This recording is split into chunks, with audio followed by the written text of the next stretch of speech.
Live from New Delhi, you're watching DD India NewsHour, India's voice to the world. I'm Preeti Kaur. Coming up in the next 1 hour. Prime Minister Narendra Modi to participate in G7 summit in Evian, France, to exchange views on regional and global issues, also to hold bilateral meetings with the world leaders.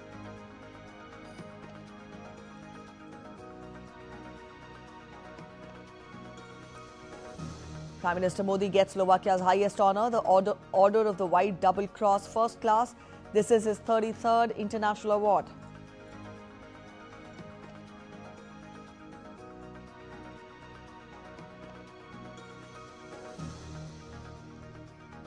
US and Iran signed preliminary agreement to end the war, although negotiations for permanent truce and Tehran's nuclear program to be taken up in the next phase. Formal signing-in ceremony in Geneva on Friday.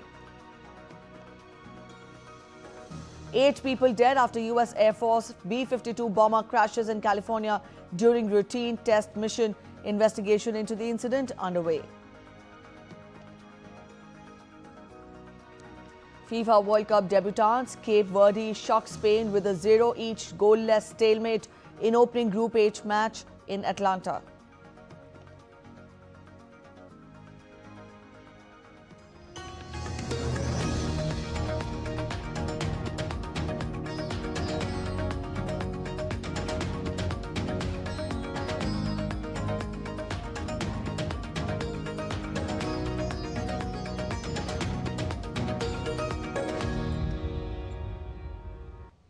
Prime Minister Narendra Modi will be arriving in France's Evian today to participate in the G7 summit on the third leg of his Europe visit. During his 2-day stay for the summit, he will exchange views with G7 leaders and those from invited partner countries and international organizations. He will also participate in the summit sessions on forging new partnerships and rebuilding international solidarity, reviving balanced, shared and sustainable economic growth for all, and ensuring a safe, rapid and efficient rollout of AI.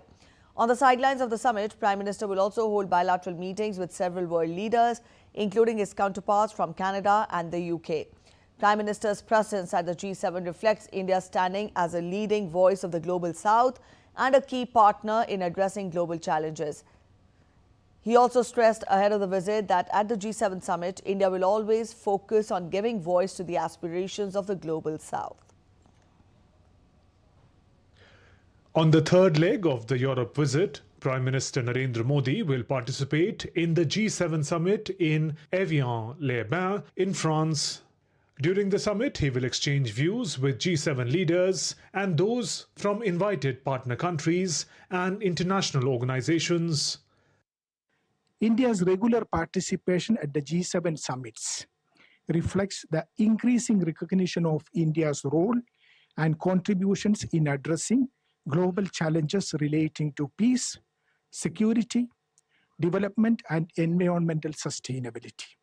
Also at the G7, as in other international forums, including the G20 and the Voice of Global South Summit, India has consistently brought to the forefront the priorities, concerns and developmental aspirations of the Global South.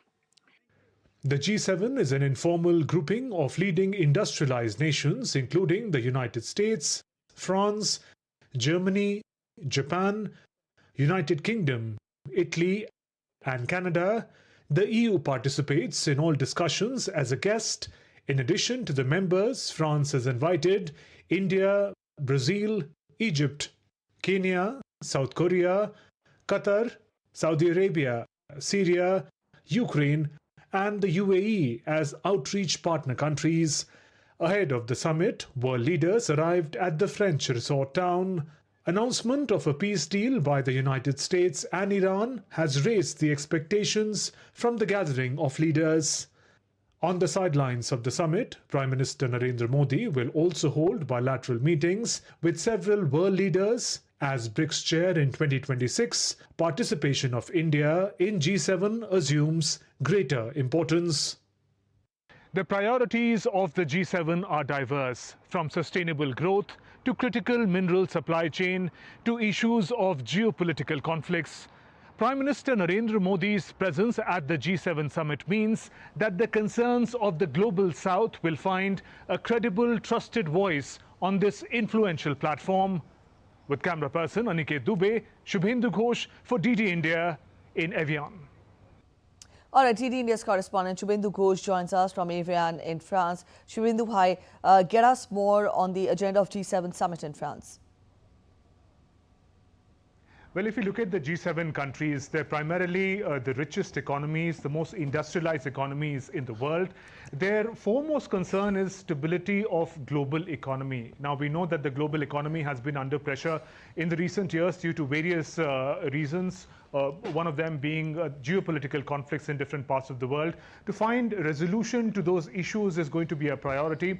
Beyond that, we know that the world has entered the age of artificial intelligence, and the role of critical minerals and the supply chain that sort of is important for the movement of critical minerals across the world becomes very significant. Now, the pressures that have existed on these supply chains are a matter of concern for these developed economies and the partner nations, and that would be in focus too.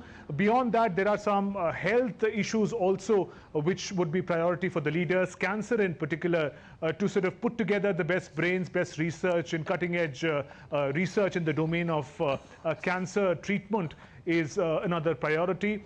Protecting children, minors online has been an ongoing priority of nations across the world, and it has also come up very prominently in this edition of the G7. And going back to that point about resolving geopolitical conflicts, the news coming in of a possible peace deal between United States and Iran is something that is dominating the narrative, the kind of impact that peace could have, given the kind of pressures on energy supply chain that this conflict has had, not just in the region but across the world. So those are broadly some of the priority areas for the G7 in this summit. All right, Shubhendu, what is the significance of India as a G7 partner country? Well, it is interesting to note that India is not part of the core G7, 7 countries that form the G7 grouping, but it's one of the most important partner countries. Remember, India continues to be one of the fastest growing economies across the world. The demographic, the talent pool that it represents, the kind of influence it also has in the whole of global south. From all these perspectives, presence of India, partnership with India becomes very, very important for G7 countries. Also, the French president in extending the invitation to Prime Minister Modi to come and participate in the G7 as a partner country, one of the highlights was the kind of innovation and technological progress that India has brought to the world, particularly in the digital domain. In all those areas, there are things that the world can learn from India and partner with India. So in that sense, India's presence becomes indispensable in the present day geopolitics, politics and strategic decisions. The role of India on various bilateral and multilateral forums has become extremely important.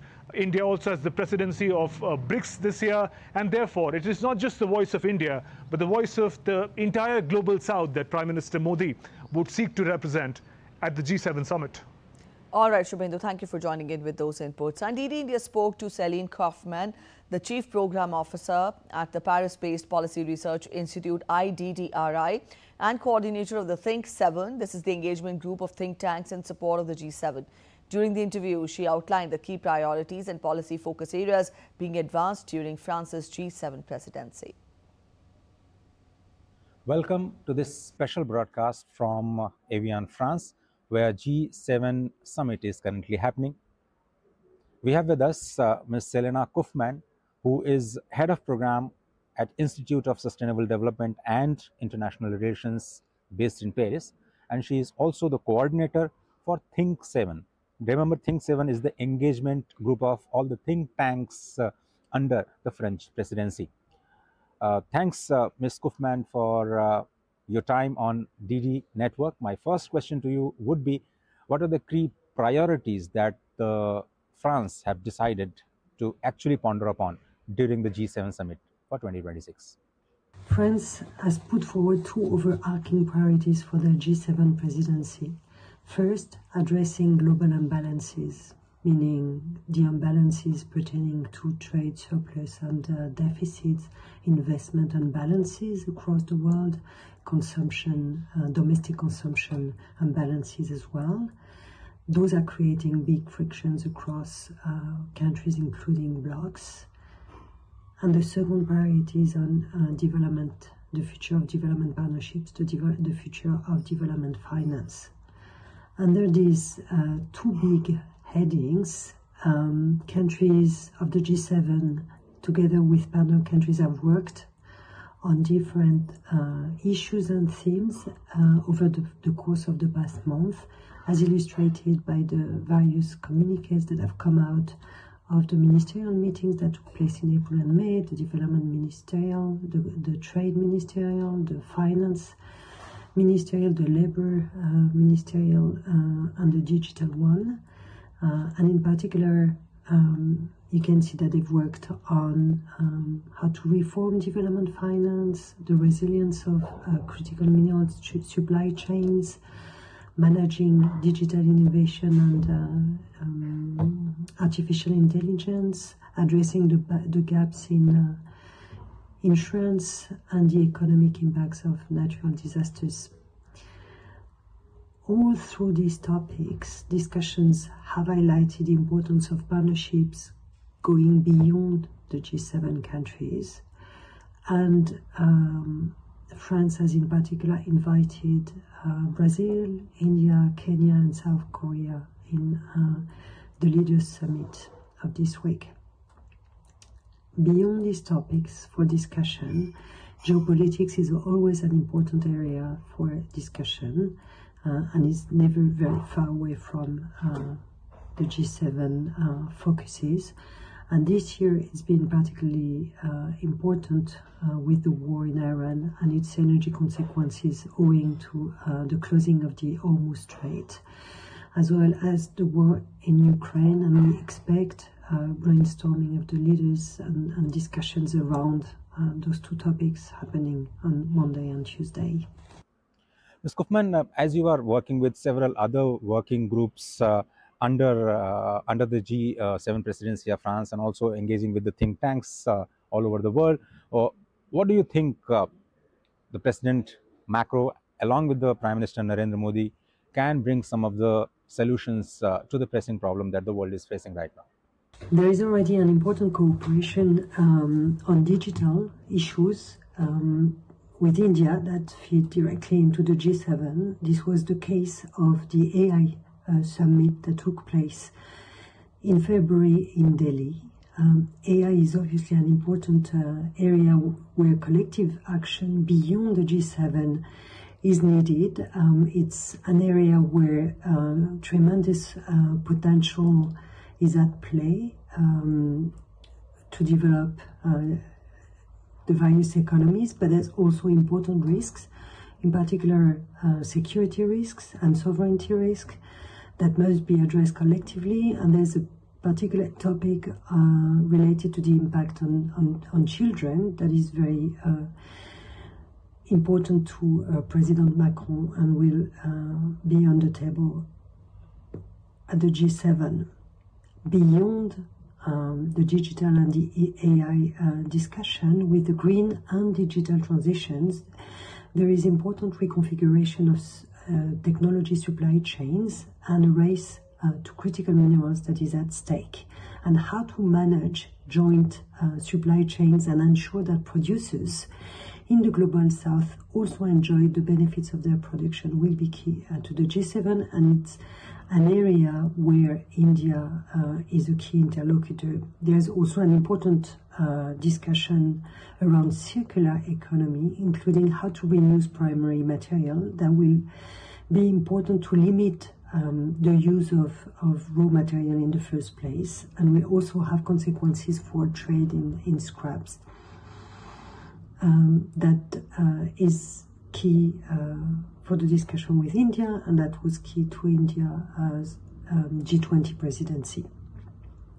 Third, the question of natural disasters and the consequences of climate change is an important area for discussion that has also important relevance to India and is key to the G7 and will be on the G7 table this week. My third and final question to you would be, Ms. Kaufman, is that while USA is heading the G20 presidency this year, France is the president for G7, while India is the chairman for the BRICS.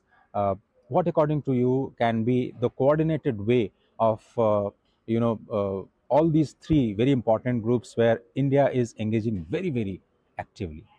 This year, India has the presidency of the BRICS, while France has the presidency of the G7 and the US have the presidency of the G20. And India is part of two of the three groups, the BRICS and the G20, and has been invited to the third, the G7, by France. So it gives India a key connector role between those three fora.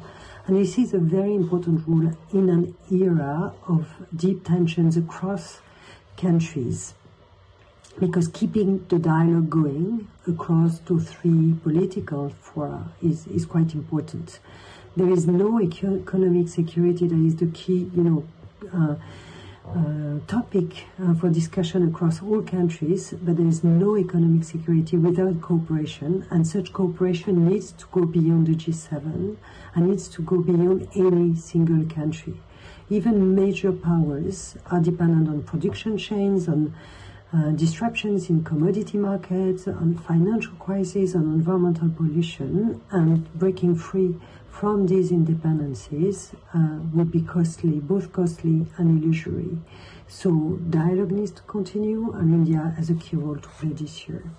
Ms. Selena Kufman, thank you very much. We understand that these are not, normal times. It's a very, very hard situation for the world to ponder upon. We have fuel crisis, we have food crisis, along with the energy crisis, and the whole world is looking at France G7 presidency for some of the possible solutions this time around. Thank you for being with us. You're watching DD India News Hour. We are heading for a short break, but after the break, India and Slovakia elevate ties to a comprehensive partnership with focus on major cooperation initiatives in digital technologies, AI and innovation. Slovak Prime Minister Robert Fico and Prime Minister Modi bond over laughs amid action-driven meetings. Stay with us to know how. And Slovak business leaders shower praises on Prime Minister Modi for his exemplary leadership in showcasing India as a global masterpiece in AI.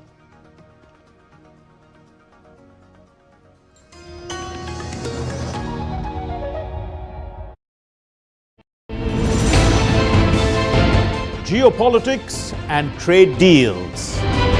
Economic challenges amid development. Hard work and the path to prosperity. It's the economy, always.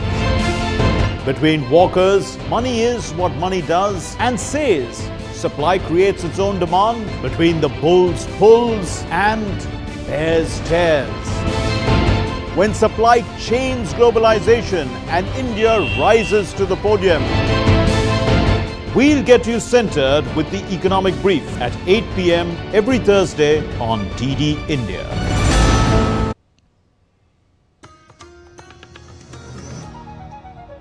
Welcome back after the break. You're watching DD India News Hour. Earlier, in the second leg of his Europe visit, Prime Minister Narendra Modi was in Slovakia, during which both the countries decided to elevate their bilateral ties to a comprehensive partnership. Prime Minister Modi, who met his Slovak counterpart Robert Fico in Bratislava, highlighted the vast potential for cooperation in digital technologies, artificial intelligence and innovation. He hoped for stronger trade and investment ties between the two nations. India and Slovakia have agreed to elevate their ties to a comprehensive partnership, signaling a new chapter in bilateral relations. The announcement came after Prime Minister Narendra Modi was welcomed by Slovak Prime Minister Robert Fico at Bratislava Castle and accorded a ceremonial guard of honor. The two leaders later held bilateral and delegation-level talks aimed at expanding cooperation across key sectors. मेरी ये यात्रा किसी भी भारतीय प्रधानमंत्री की Slovakia की पहली यात्रा है। मुझे खुशी है कि इस ऐतिहासिक अवसर पर हमने अपने संबंधों को कॉम्प्रिहेंसिव पार्टनरशिप का दर्जा देने का निर्णय लिया है। यह हमारे साझा विश्वास, साझा प्राथमिकताओं और साझा भविष्य का प्रतीक है।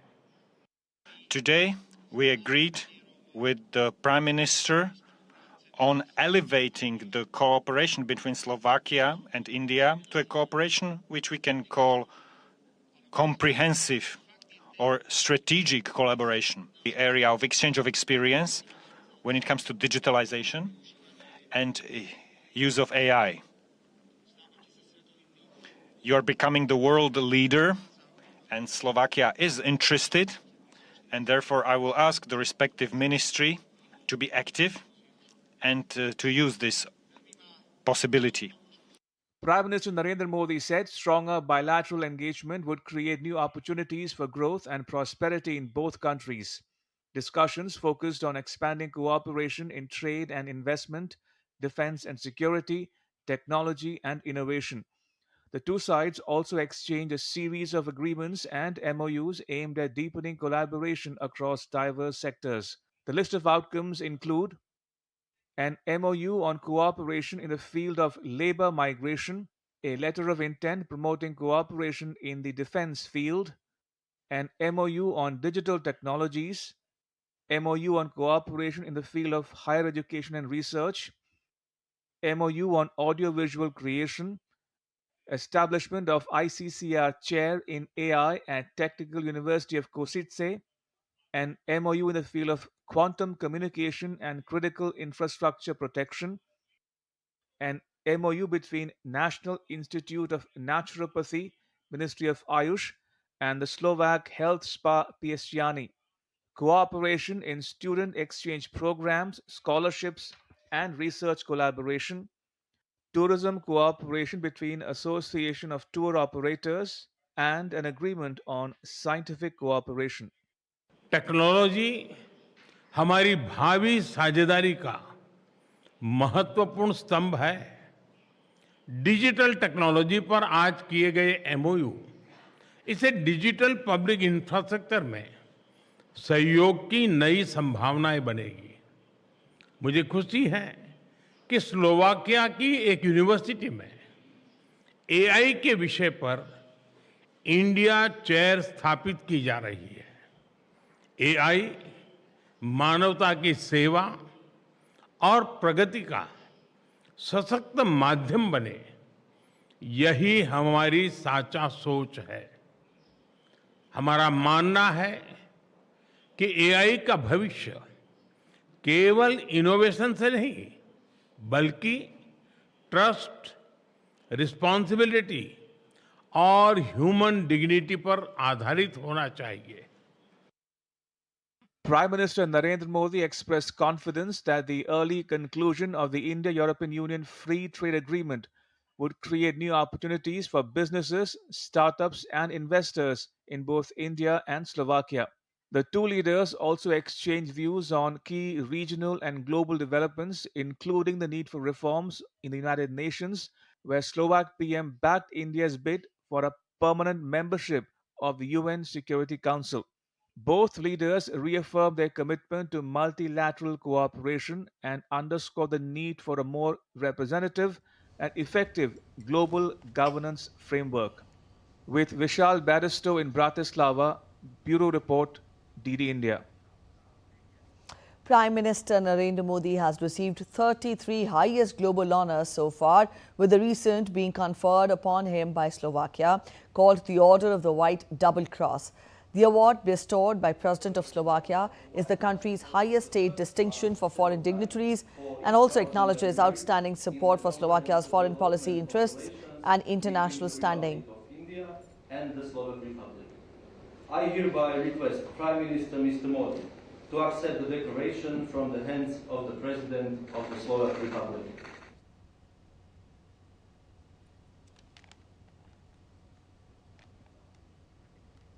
And up next, we get you a roundup of the prestigious accolades in our next report.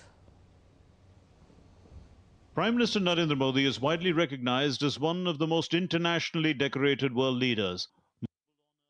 Norway awarded the Grand Cross of the Royal Norwegian Order of Merit to PM Modi by His Majesty King Harald on 18th May 2026.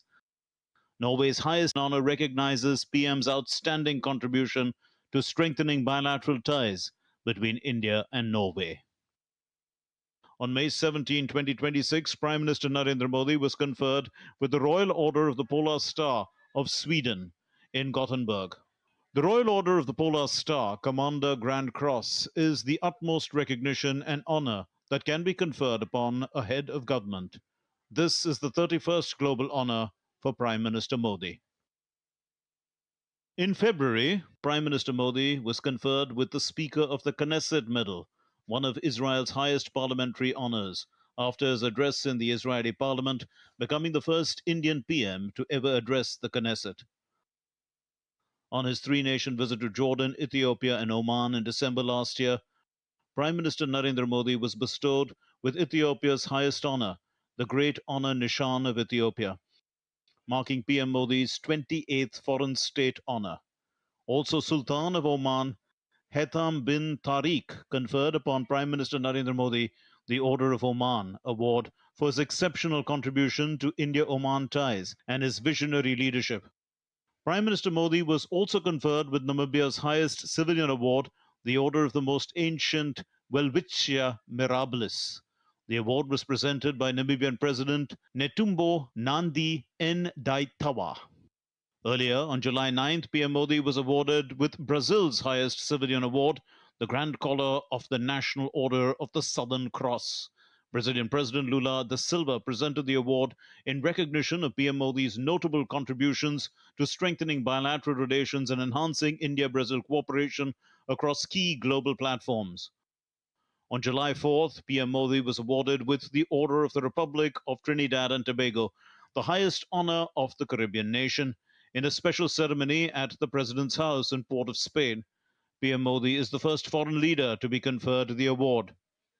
On July 3rd, PM Modi was awarded with Ghana's national honor, the Officer of the Order of the Star of Ghana, in recognition of his distinguished statesmanship and global leadership. In June last year, he received Cyprus's highest honor, the Grand Cross of the Order of Macarius III.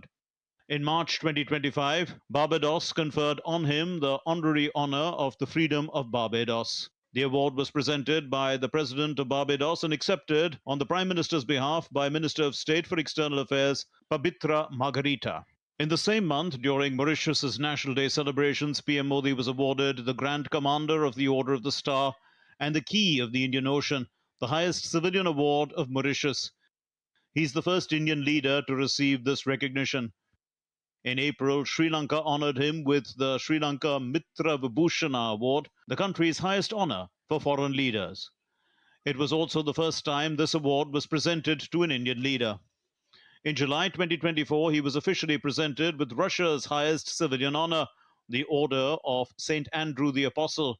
Though it was awarded to him in 2019, he received it in person in 2024. The award recognized his key role in building a strong strategic partnership between India and Russia and promoting friendship between the two nations. In November 2024, Nigeria conferred upon him the Grand Commander of the Order of Niger, its highest honor. He became only the second foreign leader to receive this award, showing the high regard for his global leadership. That same month, the President of Guyana, Dr. Mohammed Irfan Ali, awarded PM Modi the country's highest national honor, the Order of Excellence, for his visionary leadership and his support for the rights of developing nations on the global stage. Also in November, PM Modi was honored with Dominica's highest national award, the Dominica Award of Honor.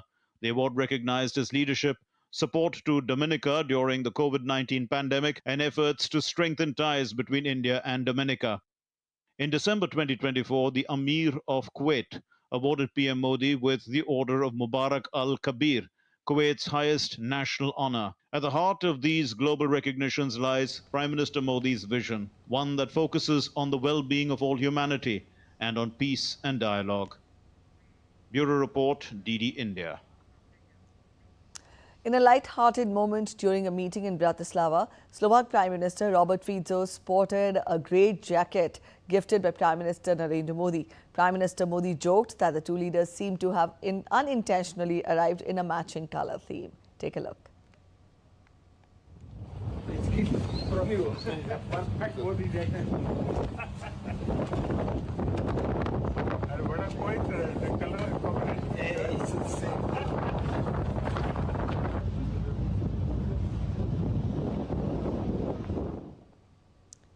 Prime Minister Narendra Modi's historic visit celebrated with a touch of history. Bratislava Castle was illuminated in the colours of the Indian flag, a special gesture reflecting the warmth of India-Slovakia friendship.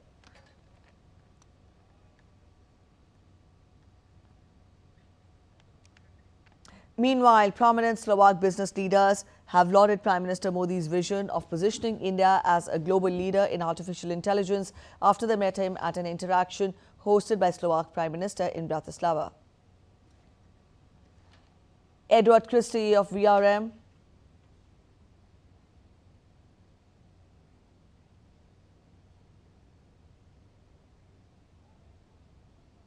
I like his vision for India overall, to be a leader in artificial intelligence. And artificial intelligence goes hand in hand with cybersecurity.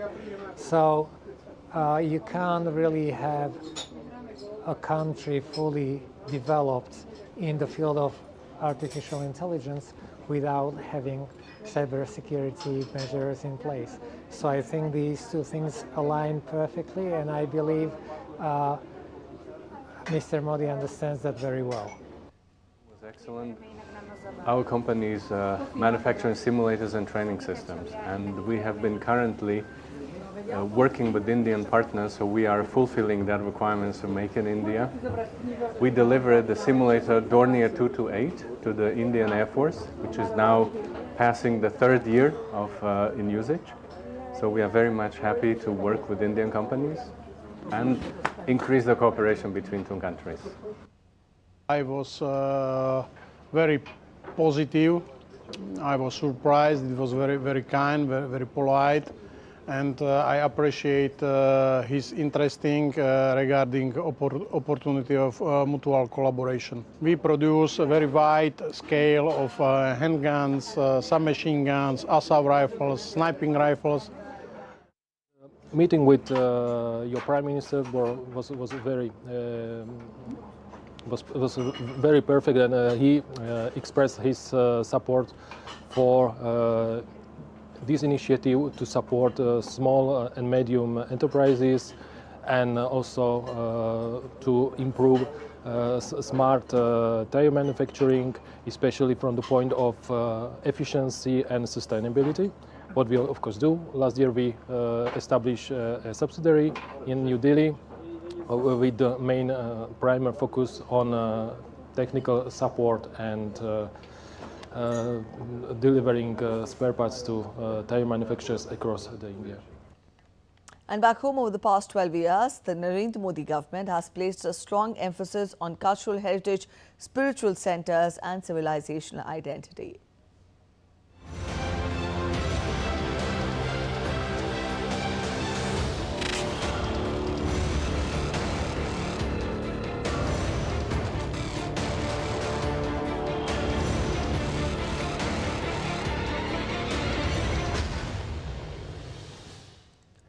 From Ayodhya and Kashi to Kedarnath, Dwarka and Kanyakumari, several initiatives have sought to restore, redevelop and reconnect India with its cultural roots.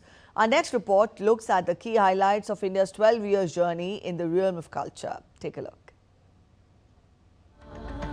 Uttaram yat samudrasya himadreshaiva dakshinam varsham tad bharatam nama bharati yatra santatihi. From the snow-crowned Himalayas to the waves that kiss the Indian Ocean, from the ghats of Varanasi to the shores of Dwarka, there flows an invisible thread. A thread woven through millennia of memory, faith, knowledge and civilization. For centuries, that thread endured every storm. It survived invasions, colonialism, neglect and the relentless march of time. Yet, it waited, waiting to be rediscovered, renewed and retold to a new generation of Indians. The story of the last 12 years is for many the story of that rediscovery. Every civilization has moments that seem to gather centuries into a single day. For many Indians, 22nd January 2024 was one such moment. As the sacred mantras rose into the skies of Ayodhya and Ram Lala was consecrated in the grand Ram Mandir, millions stood still. Lamps flickered in homes across India, eyes filled with tears, hearts remembered. It was not merely the consecration of a deity, it felt as though a civilization had completed a long pilgrimage and finally arrived home.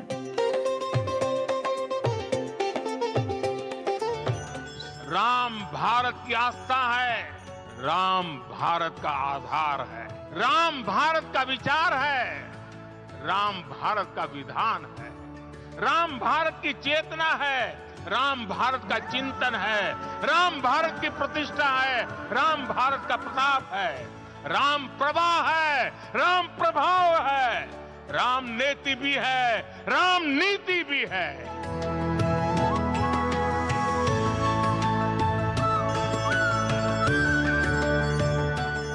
ये भव्य राम मंदिर साक्षी बनेगा भारत के उत्कर्ष का, भारत के उदय का।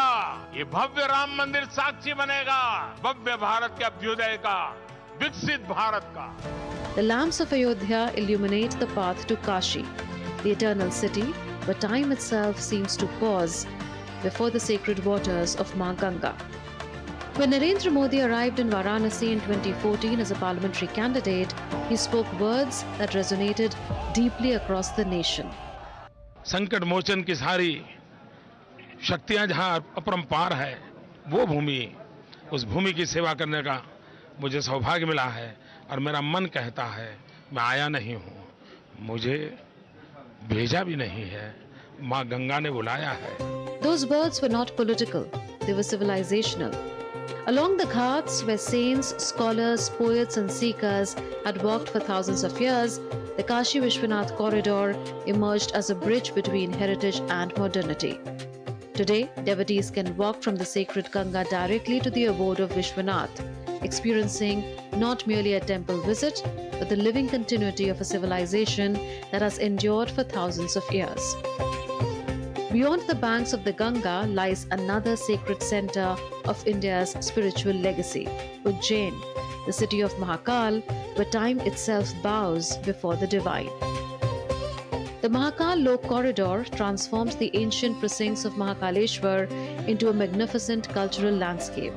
Towering sculptures, sacred motifs, and grand avenues now tell stories once confined to scripture. Here, mythology breathes and heritage speaks.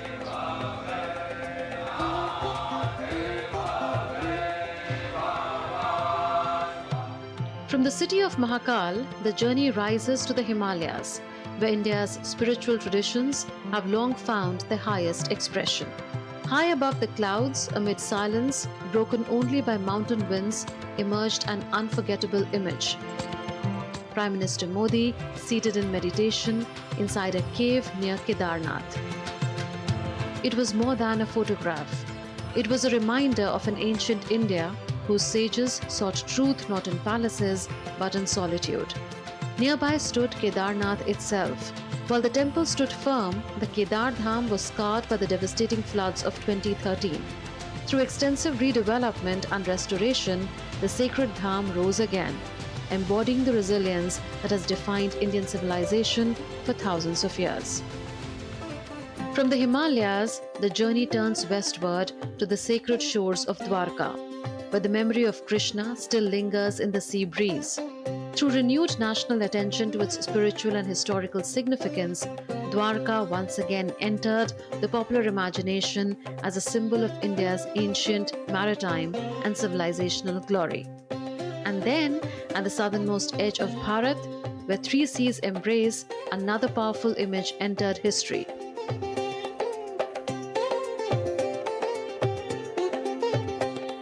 On the Vivekanand Rock Memorial at Kanyakumari, Narendra Modi sat in meditation at the very place associated with Swami Vivekanand's spiritual awakening before he carried India's message to the world. The symbolism was profound. One monk had awakened India's confidence in the 19th century.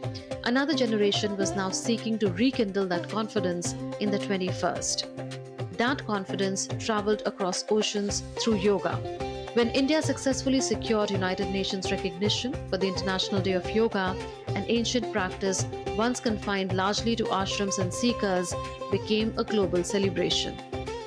Every year, millions across continents now gather to practice a gift that India has offered humanity, a path towards harmony between body, mind and spirit. Let us use the power of yoga to build bridges of friendship, a peaceful world, and a cleaner, greener, and sustainable future. Let us join hands together to realize the goal of one earth, one family, one future. Yet a civilization lives not only through monuments and traditions, but through connections among its people.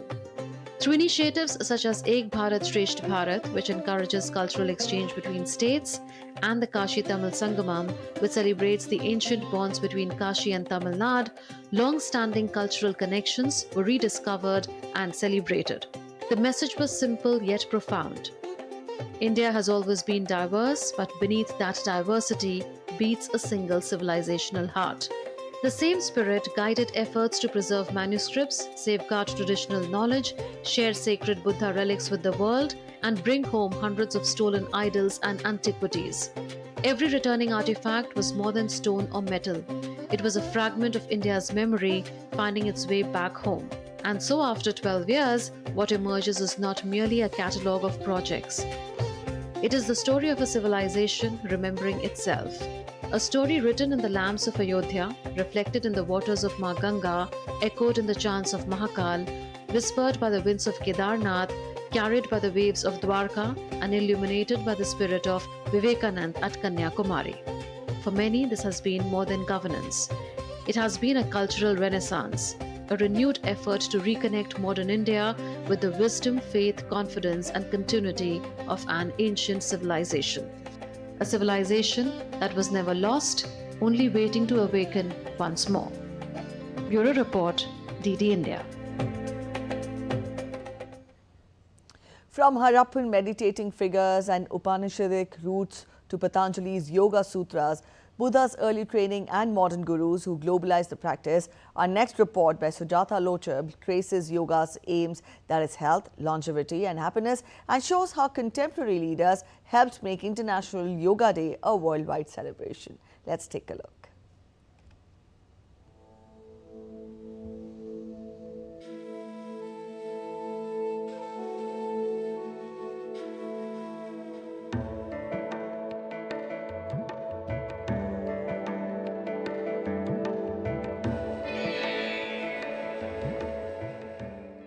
History of yoga is as old as human civilization, certainly much older than archaeological records.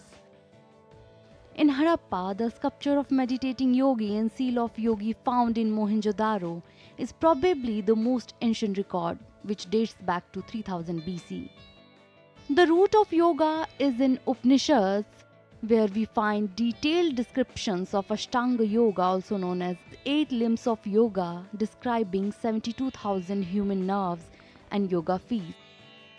The Upanishadic truth of prana or vital forces was taught in Bhagavad Gita in detail. Lord Krishna says, Pranapano samokritva nasabhyantar charino, shutting out all external contacts and fixing the gaze between the eyebrows. By controlling the movements of breath, one conquers chief prana and becomes immortal. Such yogi never ages and lives for thousands of years. The purpose of yoga is not only to obtain immortality, but also to make body, mind and heart healthy and disease-free. The father of modern yoga, Patanjali, the Indian sage who is believed to have authored a number of Sanskrit works on yoga around 200 BCE, most prominent of which is Yoga Sutras. He assimilated yoga into the system for the common masses. The purpose of yoga is absolute happiness. Yoga is boon for humanity because it helps one avoid all kinds of misery. Gautam Buddha's first teacher was a yoga guru, Arad Kalma, who was an accomplished Hatha yogi. Buddha learnt Ashtanga Yoga from him, and later through Upanishadic Dhyana Yoga he accomplished Nirvana. All Jain Tirthankaras were accomplished yogins. In modern times, Swami Vivekananda popularized yoga and dhyana in West during 20th century. Vivekananda's Raj Yoga is one of the modern classic on yoga written for Western world. Later Indian sannyasis and yogins like Paramahansa Yogananda, Swami Sivananda Saraswati, B.K.S. Iyengar, Mahesh Yogi, Swami Kaivalyananda followed him and taught it to the Western world.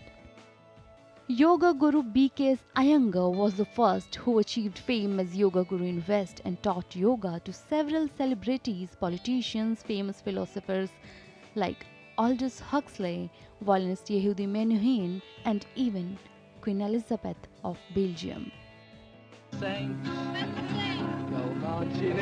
Later, Mahesh Yogi rocked America with his yoga mission. In the 60s and 70s, Maharishi Mahesh Yogi achieved fame as the guru to the Beatles, the Beach Boys, and other celebrities. To attain this, they have to have a deep and clear experience of being. In present times, there are many gurus who are making yoga popular in India and West both. They made it part of lifestyle and made easy yoga available to households.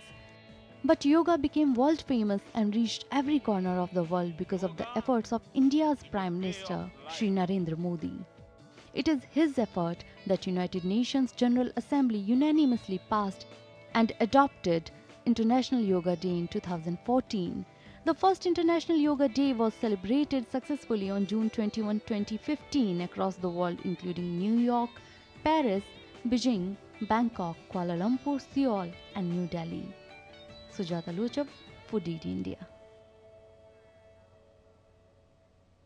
Let's get to international updates now. US President Donald Trump on Monday said a preliminary deal with Iran has been signed and that the text of the deal would be released soon after a formal signing on Friday. Trump said a preliminary deal to end the war with Iran has already been signed and suggested that details of the agreement are set to be published pretty soon. Trump also said that ships were again moving through the Strait of Hormuz and the vital oil route would be completely opened by Friday, adding later that he did not think we will need much help keeping the waterway open.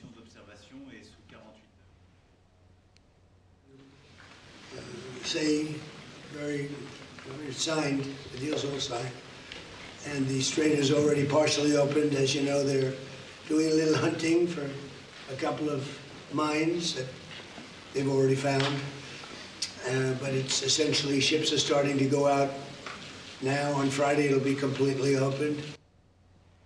Trump also said that Iran had agreed to never have a nuclear weapon in a Truth Social post on Tuesday, dismissing reports that the United States was paying Iran $300 million as fake news.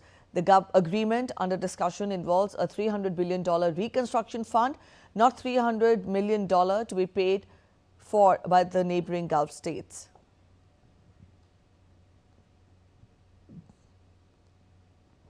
The U.S. official said the agreement had been signed electronically by Trump, Vance, and Iranian Parliament Speaker Mohammad Bagher Khalibaf. Senior U.S. officials said the MOU will provide a structure for how the U.S.-Iran relationship will operate in the future, adding that the deal will extend a ceasefire for another 60 days, during which the sides will negotiate details of a final agreement. Iran has said that the deal requires full cessation of hostilities there, but Israeli Prime Minister Benjamin Netanyahu said that Israel would keep its forces in southern Lebanon and would retain the right to respond to Hezbollah attacks. A U.S. Air Force B-52 Stratofortress crashed on Monday shortly after taking off from the Edwards Air Force Base in Southern California. Edwards Air Force Base said in a statement, all 8 crew members aboard were presumed to have been killed. The Air Force said that the cause of the crash was under investigation. The 8-engine jet-powered aircraft built to carry nuclear and conventional bombs was on a routine test mission when it went down. According to the Bureau of Aircraft Accidents Archives, Monday's incident marked the first crash of a B-52 Stratofortress since the same type of bomber crashed on the island of Guam in May 2016. On to sports updates. Now we'll talk of FIFA first. Cape Verde created one of the biggest shocks of the FIFA World Cup, holding title favourite Spain to a 0-each draw in their tournament debut. The final whistle triggered jubilant celebrations among Cape Verde supporters who hailed the result as a historic achievement. In Boston, home to the largest Cape Verdean community in the United States, fans gathered at a city center fan zone to watch the match and erupted in joy after the draw. The hard-fought point against one of football's traditional powerhouses has become one of the standout moments of the World Cup so far. In another match, Saudi Arabia produced a spirited performance to hold former world champions Uruguay to a 1-each draw in their Group H encounter. The result marks another surprise in a group that has already witnessed Spain being held by Cape Verde. Uruguay was expected to claim all the 3 points, but Saudi Arabia matched them throughout the contest with disciplined defending and clinical finishing. The draw leaves Group H wide open, with every point proving crucial in the race for a place in the knockout stage. While in the opening Group G match, Romelu Lukaku forced Egypt into an own goal within seconds of entering the game, and favoured Belgium escaped with a 1-each draw. Lukaku's equaliser came just 28 seconds after entering the game in the 66th minute and prevented Egypt from winning their first game in their 4th World Cup appearance. Egypt coach Hossam Hassan opted to play Mohamed Saleh centrally on the legend's 34th birthday, and also the move worked out brilliantly from the outset. After drawing an early yellow card on Belgium, Saleh then delivered a clinical pass to Ashore on the edge of the defence.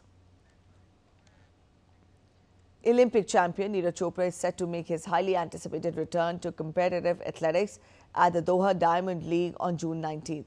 This marks the first appearance in over 9 months following a layoff to recover from a back injury sustained at the 2025 World Championships.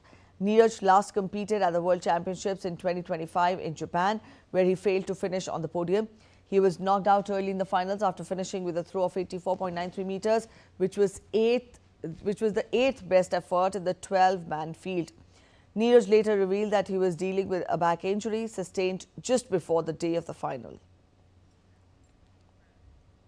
That's it in this edition of DD India News Hour, but news and updates continue on the channel. Thanks for watching. Bye-bye.